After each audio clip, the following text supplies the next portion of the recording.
Hey guys, welcome back again to another episode of how to build a custom home. In today's episode, we're going to show you how we build the foundation footings.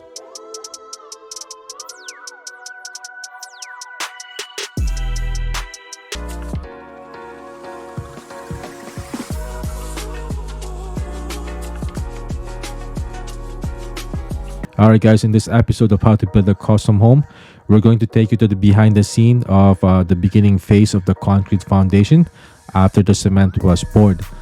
So as a continuation from the last time, we finished up building the forms for the foundation footings, and now we finally poured the concrete for the footings.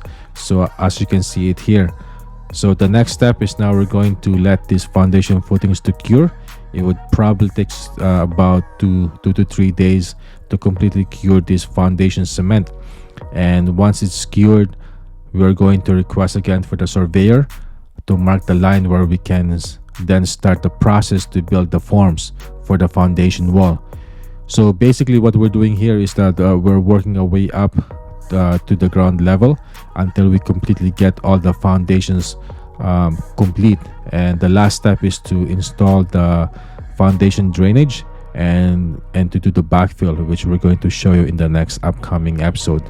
So yeah, so this is what it looks like right now, as you can see, and we'll see you again to the next episode. Take care.